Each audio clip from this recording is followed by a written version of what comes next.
ఈ రాజు. ఏ రాజు? ఈ రాజు అంటే నా రాజు లేదా నీ రాజు. అర్థమైందా? అన్నంటడుగా మా కింగ్. అర్థమైందా? ఆ రోజు ఇప్పుడు గాడిద మీద వస్తే రెండోసారి దేని మీద వస్తాడు? గుర్రం మీద వస్తాడు. చూడండి, ప్రకటన గ్రంథంలో ఉంటుంది మాట చదవండి, మీకు చూపిస్తాను. 19వ అధ్యాయం 11వ వచనం. ఈ తెల్లటి గుర్రం మీద అగ్ని వంటి నేత్రములు కలిగిన వాడు వస్తాడు. అప్పుడు వచ్చినప్పుడు ఎలాగుంటుందో తెలుసా? భూజనులందరూ కూడా రొమ్మును కొట్టుకుంటారు. ఇప్పుడు గాడిద మీద వస్తే నీ రాజు లోకువైపోయాడా? ప్రపంచానికి లోకువైపోయిందా? ఆయన గాడిద మీద వస్తుంటే ఆయన సాత్వికుడు, దీన మనసు కలిగిన వాడు, ఏమీ చేయలేడు అనుకుంటుందేమో లోకం. కానీ ఆయన ఒకప్పుడు ఎలాగొస్తాడు చూడండి. ప్రకటన గ్రంథం 19:11. తెల్లటి గుర్రం ఒకటి కనబడును, దాని మీద కూర్చుండు వాడును, నమ్మకమైన వాడును. ఒకసారి ఆగండి. ఆయన ఏ నామం కలిగిన వాడు? నమ్మకమైన వాడు, సత్యవంతుడు. ఆ కింద ఉంటుంది అగ్ని వంటి నేత్రములు కలిగిన వాడు. ఇలా చూడండి నా వైపు. ఇప్పుడు ఈ గాడిద మీద వస్తున్న యేసయ్య ఎలా ఉన్నాడు? సాత్వికుడుగా,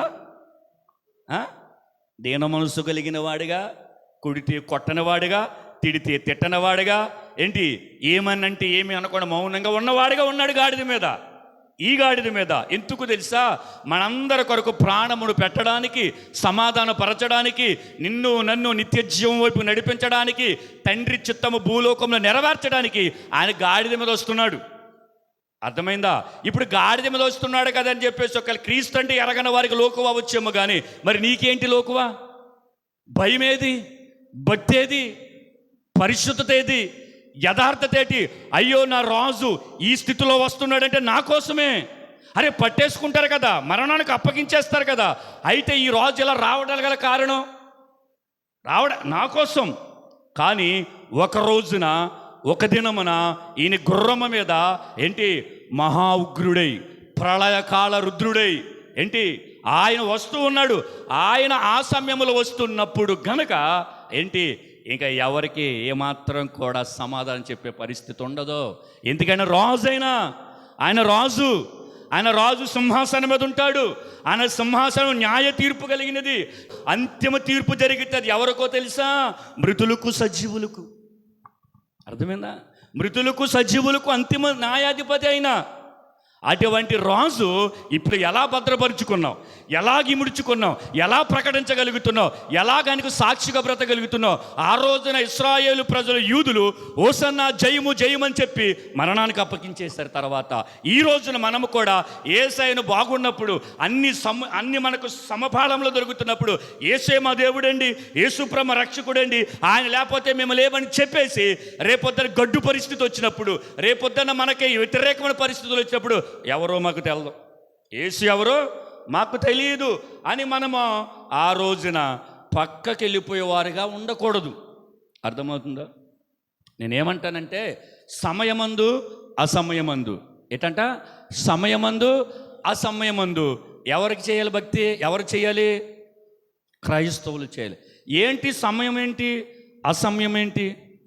ఇప్పుడు వారికి యేసు ప్రభుని చక్కగా వారు ఆహ్వానించడానికి అది మంచి సమయం. అది అబ్బా ఆయన చక్కగా గాడిద మీద వస్తున్నాడు, అబ్బా చాలా బాగా వస్తున్నాడు, మనతో మాట్లాడుతున్నాడని బాగుంది. ఇప్పుడు అసమయమైన పరిస్థితి ఒకటి ఉన్నది. నీతో ఆయన మాట్లాడాడు, ఆయన తీర్పు ఒకటే తీరుస్తాడు. ఆ పరిస్థితుల్లో కనుక వారికి ఇష్టమైన వ్యక్తిరాలుగా ఉంటే నీవు నిత్య జీవానికి వెళ్ళగలుగుతావు. దేవునికి స్తోత్రం, హల్లెలూయా. భక్తి మనం చేస్తాం కాదంటలేదు. కానీ ఇప్పుడు కాదు. ఇప్పుడు అన్నీ బాగుండి చేసే భక్తి కంటే ఏమీ లేనప్పుడు చేసే భక్తి అంటారా కాదంటారా? చెప్పండి. ఇప్పుడు ఇదిగో ఈ బైబిల్ ఉంది కదా, ఇప్పుడు దీన్ని పట్టుకుని మాట్లాడుతున్న ప్రతి ఒక్కరు కూడా ఎవరైనా సరే ఏంటి, ఒకవేళ పరిస్థితులను ప్రతికూలంగా మారిపోతే దీన్ని పట్టుకుని మాట్లాడగలడు ఎవడైనా? దీన్ని పట్టుకుని చచ్చిపోగలడు ఎవడైనా? దీన్ని పట్టుకుని సువార్త ప్రకటించగలడు ఎవడైనా? ప్రకటించలేడు. అన్ని పరిస్థితులు బాగున్నప్పుడు ఎవడైనా పట్టుకుంటాడు పరిశుద్ధ గ్రంథాన్ని. అర్థమవుతుందా?